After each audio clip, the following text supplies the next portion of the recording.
एक लड़का था जिसका नाम था युर्गन। वो अपनी फैमिली के साथ जर्मनी में बड़े आराम से रह रहा होता था। लेकिन एक दिन उसका घर टूट जाता है और उस टूटे हुए घर में वो एक घड़ी को देख के अपनी पुरानी ज़िंदगी और अपनी माँ का प्यार याद कर रहा होता है। सब कुछ अच्छा चल रहा होता है, उसे उसकी माँ का प्यार भी मिल रहा होता है, वो अपने फैमिली के साथ भी रह रहा होता था। लेकिन एक दिन सडनली अचानक सब कुछ बदल कैसे जाता है, सब कुछ खत्म हो जाता है। पता है उस दिन क्या होता है? Bomb blast. और उस बॉम्ब ब्लास्ट में युर्गन की माँ की मौत हो जाती है। लेकिन आखिर ये बॉम्ब ब्लास्ट होता कैसे है और ये करवाता कौन है?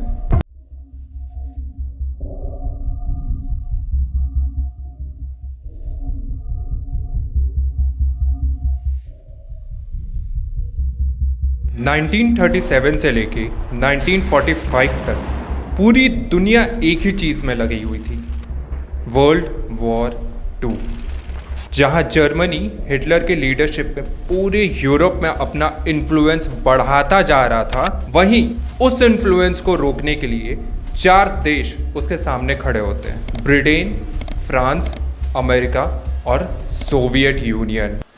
हर देश अपने आइडियोलॉजी के हिसाब से 2 हिस्सों में बटा हुआ था। या तो वो देश अलाइड पावर के साथ जाते थे या फिर वो एक्सेस पावर के साथ जाते थे। लेकिन इतने हलचल में यूरोप में एक देश था जो बहुत शांत बैठा हुआ था। उसे ना अलाइड पावर के साथ जाना था और ना एक्सेस पावर के साथ जाना था।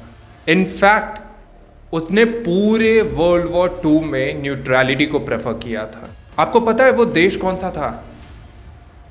स्विट्जरलैंड।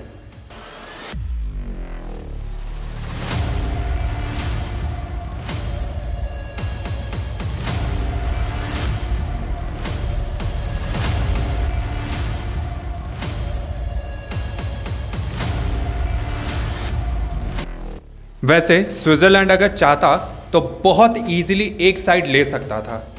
हो सकता है वो जर्मनी के साइड जाता, और रीज़न भी था जाने का। क्यों? क्योंकि जर्मनी और स्विट्ज़रलैंड दोनों जर्मन स्पीकिंग कंट्रीज हैं और उन दोनों के बीच में ना उस वक्त पे बहुत अच्छा ट्रेड होता था। लेकिन स्विट्ज़रलैंड कभी ऐसा किया नहीं। स्विट्ज़रलैंड ना ही एक्सेस पावर के साथ गया और ना ही स्विट्ज़रलैंड अलाइड पावर के साथ गया। आसान था अपने आप को एक साइड लेके या तो हीरो बना लेना या फिर अपने आप को विलन बना लेना। मैं हूं दिवाकर नंद और आप मेरे साथ देख रहे हैं why Switzerland did not fight world war 2।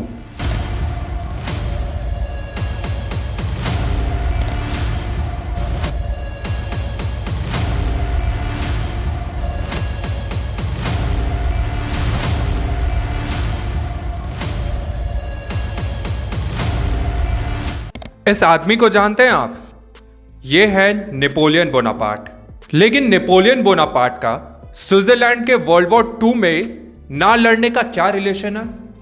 Relation बहुत बड़ा है और इसी वीडियो में अभी पता चलेगा आपको। साल 1804 में नेपोलियन फ्रांस का राजा बन जाता है और राजा बनते के साथ वो बाकी यूरोप को कब्जे में लेना स्टार्ट करता है। अब उस टाइम पे स्विट्जरलैंड और जर्मनी के कुछ हिस्से काफी छोटे छोटे हिस्सों में बटे हुए थे, जिनको हम लोग मेनली कॉन्फेडरेशन कहते थे। इस वजह से होता क्या है कि ऑलमोस्ट ये सारे कॉन्फेडरेशन नेपोलियन के कब्जे में आ जाते हैं। अब नेपोलियन को तो रोकना तो होता है। फिर नेपोलियन को रोकने के लिए जितने भी यूरोपियन पावर्स होते हैं, जैसे ब्रिटेन, प्रूशिया, रशिया, ऑस्ट्रिया और नीदरलैंड, एक साथ आते हैं और 1815 में बैटल ऑफ वाटरलू में नेपोलियन को फाइनली हराया जाता है।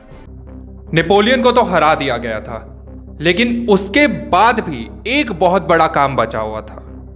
वो था यूरोप को रीशेप करके रीसेटल करने का। नेपोलियनिक वॉर के बाद यूरोप को रीशेप करके रीसेटल करना था, तो इसके लिए कांग्रेस ऑफ वियना की असेंबली होती है 1815 में। इसी कांग्रेस ऑफ वियना की असेंबली में जितने भी यूरोपियन पावर्स होते हैं, जैसे Britain, Prussia, Russia, Austria, Netherland, वो ये एक्सेप्ट करते हैं कि हाँ, हम स्विट्जरलैंड की न्यूट्रलिटी को अब एक्सेप्ट करते हैं और स्विट्जरलैंड को हमेशा न्यूट्रल रहने के लिए भी एक्सेप्ट करेंगे। ये तो हो गई एक बात। अब इसको थोड़ा सा साइड में रखते हैं और दूसरी चीजों को भी एक बार देख लेते हैं। जरा स्विट्जरलैंड का मैप देखिए। मेजॉरिटी एरिया में क्या दिख रहा है? एल्प्स की पहाड़ियां और स्विस प्लेट्यू। और ये पहाड़ियां ऑलमोस्ट पूरे स्विट्जरलैंड में फैली हुई हैं, सिर्फ नॉर्थ और थोड़ा ईस्ट को छोड़ के। दूसरी बात ये कि ये जो माउंटेन स्विट्जरलैंड के लिए है ना, वो डिफेंसिव वॉल का काम करती हैं। मतलब ये कि इसके अंदर जो हैं वो काफ़ी हद तक वेल प्रोटेक्टेड है अपने बाहर के दुश्मनों से। तो ऐसे में कोई भी इन्वेडिंग आर्मी स्विट्जरलैंड के अंदर घुसती तो ये स्विस गवर्नमेंट आराम से पीछे हटके इन पहाड़ियों में चली जाती और वहां से अपना गवर्नेंस फिर से स्टार्ट कर सकती थी। अब स्विट्जरलैंड के लिए न्यूट्रलिटी का मतलब ये नहीं था कि हम हथियार ही नहीं उठाएंगे। तो जब वर्ल्ड वॉर 2 स्टार्ट होता है, स्विट्जरलैंड एक डिफेंसिव स्ट्रैटेजी बनाता है जिसका नाम था नेशनल रिडाउट। इस स्ट्रैटेजी के अकॉर्डिंग 4 लाख से ज्यादा सोल्जर्स को इन पहाड़ियों में भेजा जाता है ताकि वो पहले से जाके फोर्टिफिकेशन का काम शुरू करें। इन केस अगर जर्मनी के साइड से कोई अटैक हुआ तो वो पीछे हटके अपना गुरिल्ला वॉरफेयर शुरू कर सकेंगे आसानी से। वैसे इस पिक्चर में ये 2 बहुत नॉर्मल से घर है ना? एटलीस्ट देख के तो ऐसा ही लग रहा है मुझे या आपको। वैसे ही ऐसा किसी बाहर वाले को भी लगेगा कि ये 2 बहुत नॉर्मल से घर हैं। लेकिन अगर जर्मन आर्मी या कोई अलाइड आर्मी स्विट्जरलैंड को इन्वेड करने का ट्राई करती तो ये जो लेफ्ट वाला घर है उसे उनको मशीन गन का सामना करना पड़ता और राइट वाले गन से एंटी टैंक मिसाइल का। और ये जो डिस्टेंस दिख रहा है ना इनके बीच में, ये था अंडरग्राउंड टनल। ऐसा नहीं है कि ऐसे घर सिर्फ 1 या 2 जगह पे हो, बल्कि ऐसे घर पूरे स्विट्जरलैंड में फैले हुए थे। कहीं कहीं जगह पे तो ये कैमोफ्लाज हाउस बना हुआ था जो दूर से दिखाई भी नहीं पड़ता था। यह है स्विस ग्लेशियर एक्सप्रेस जो स्विट्जरलैंड के आइकॉनिक साइट्स को दिखाती है और ये काफ़ी फेमस ट्रेन है वहाँ पे। अगर वर्ल्ड वॉर 2 में स्विट्जरलैंड पर अटैक किया जाता तो शायद ये ट्रेन हमें इतने आइकॉनिक साइट्स को कभी नहीं दिखा पाती। लेकिन इस मॉडर्न ट्रेन का वर्ल्ड वॉर 2 से क्या रिलेशन है? बहुत बड़ा रिलेशन है। वर्ल्ड वॉर 2 के टाइम पे जितने भी रेलवे लाइन और रोड हुआ करते थे उनका 3000 से ज़्यादा चोक पॉइंट था। जस्ट इन केस अगर स्विट्जरलैंड पे कोई अटैक होता तो स्विस गवर्नमेंट इन सब चोक पॉइंट्स को ब्लास्ट कर देने वाली थी और जो भी आर्मी स्विट्जरलैंड पे हमला करती उनके लिए ये मूव रिसोर्सफुली और लॉजिस्टिकली ये दोनों पॉइंट ऑफ व्यू से सुसाइड होने वाला था। वैसे जितना मैं रिसर्च किया और जितना मैं पढ़ा और जितना अभी आपको पता चल रहा है उस हिसाब से ये स्ट्रैटेजी काफ़ी इंप्रेसिव है ना? ये नेशनल रिडाउट, रेलवे लाइन और रोड्स को ब्लास्ट कर देना, एल्प्स में जाके गुरिल्ला वॉरफेयर करना या कैमोफ्लाजेस घर बनाना काफ़ी इंप्रेसिव स्ट्रैटेजी लगती है। पर क्या हिटलर और उसकी नाजी आर्मी इतनी बेवकूफ और डरपोक थी कि इन सारी चीजों से वो डर जाती? Obviously not. जितना स्विट्जरलैंड की आर्मी का स्ट्रेंथ था उतना तो नाजी आर्मी की एक यूनिट का स्ट्रेंथ हुआ करता था उस समय। तो फिर स्विट्जरलैंड नाजी आर्मी से बचा कैसे रहा? वो कहते हैं ना, a friend in need is a friend in deed. In short, Switzerland Germany के साथ एक दोस्त की तरह भी हमेशा एक्ट करता रहा था। स्विट्जरलैंड ने क्या किया कि नाजी आर्मी के बहुत सारे गोल्ड्स को अपने यहाँ स्विस बैंक में डिपॉजिट करवाया और स्विस बैंक की पॉलिसी के अकॉर्डिंग किसी का भी नाम डिस्क्लोज नहीं किया जाएगा। बदले में नाजी आर्मी को स्विस फ्रैंक की सप्लाई और रीअश्योरेंस मिला कि भाई चलो आपका गोल्ड हमारे यहाँ सेफ है। ये तो एक काम था। दूसरा, जूइश लोगों के साथ स्विट्जरलैंड की पॉलिसी। जब जूइश लोगों को स्विट्जरलैंड में टॉर्चर किया जा रहा था तो उनको जो एक सेफ हेवन दिख रहा था वो था स्विट्जरलैंड उस टाइम पे। लेकिन स्विट्जरलैंड ने क्या किया कि वो अपने यहाँ जूइश लोगों को एक्सेप्ट ही नहीं किया और साफ मना कर दिया। मतलब नो टॉलरेंस वाली पॉलिसी जिसको आज तक हमेशा क्रिटिसाइज किया जाता है स्विट्जरलैंड के रिगार्डिंग में। वैसे इतना ही नहीं, नाजी आर्मी जितनी भी जूइश लोगों की संपत्ति छीन रही थी उनको इन कैश करना हो, जमा करना हो, ये सब चीजें स्विट्जरलैंड के बैंक में यानी स्विस बैंक में हो रही थी। और जो देश आपके इन सब हरकतों में साथ दे रहा होता है, स्पेशली ऐसी हरकतों में, वैसे देश को तो आप दुश्मन बनाना बिल्कुल भी नहीं सोचेंगे।